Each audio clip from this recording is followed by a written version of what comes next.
Hey, so we're back at it again today, right? Followed up on the last two videos of talking about why and how we can ask better questions. But the reason why you're not asking the right questions is because your objectives on a sales call suck. What do I mean by that? A sales call is like a first date, right? Especially the first call. And what too many of you jackwagons are out there trying to do is you're trying to get married after the first date, right? And unless you're in very transactional sales, and I spent some time in transactional sales, I've done a lot of strategic sales as well. Unless you're in extremely transactional sales, you are not going to close a deal on the first date. And I don't know about many of you, but I'm not shipping off to Vegas after a first date. Really not ideal here. So, how can we improve our first call, sales call, better? We've got to change our objective here.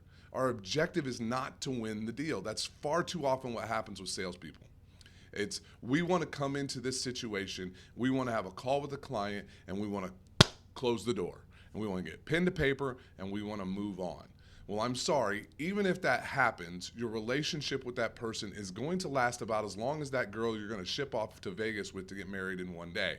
It's not going to happen very long. You're going to spend some time, some effort, some energy, some money on stuff that doesn't yield you the return that you're looking for. So change your objective in a sales call from the beginning, right? Walk into there and say, I want to learn three things about this person.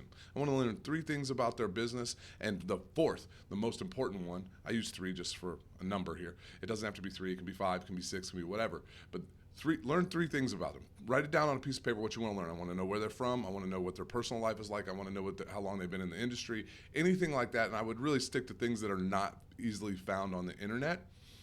And then I want a follow-up call. The main objective of this is I want a second call. I want a second meeting with this person. Most of us are not living in a real fast transactional sales-paced business. It's a very different conversation where you can actually put pen to paper at the end of a conversation.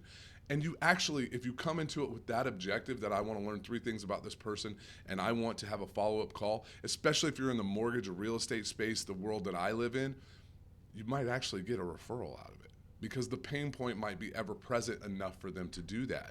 So stop, slow down before you walk into your sales calls and think about the objective that you want to have before you go in there and watch your questions change. Because if you can turn off that internal dialogue, that internal mental calculator that's putting commission and money in your pocket today, you can listen better to their answers.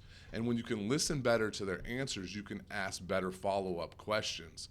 Don't go in there like an interview, you want to follow, hey, where are you from? Oh, I'm from San Francisco. Oh, cool, I've never been to San Francisco. What's it like? I heard it can be really chilly even in the summer. Something like that. You want to be able to follow up with a question since you're not pulling on that internal dialogue of how am I going to win this deal today? Change your objectives, do a little prep work before you go into a sales call, approach it like a first date, get to know the person that you're trying to work with, watch your sales grow. By the way, leaders, you can do this with your people as well. When you're having coaching calls with your teammates, with the people who are working for you, with the people you're trying to develop, with the people who are helping you grow your business, approach it the same way. Right? There might be questions out there of them that you don't know. I challenge you this as a leader. If you have people working for you and you can't name the top three most important people in their life, you got some work to do. Now, I want to harken back a little bit. I talked earlier this week, Monday I had a bad sales call, right? I dropped the ball. The reason I dropped the ball is I didn't prepare. The reason I didn't prepare is I didn't buffer my calendar before the call. So if you have an important sales call, buffer the calendar, give yourself 15 minutes, 10 minutes, heck, it could probably be 5, and approach it with an objective that's realistic, attainable, and time-bound to have a secondary call. Watch your business grow. Watch your funds grow. That's all it is. Change your objectives, change your questioning, all your patterns in sales and leadership, you will grow in this. And like I said earlier today, the reason I do this is because I want you to win. I want you to win. So thanks all. Talk soon. Have a good one.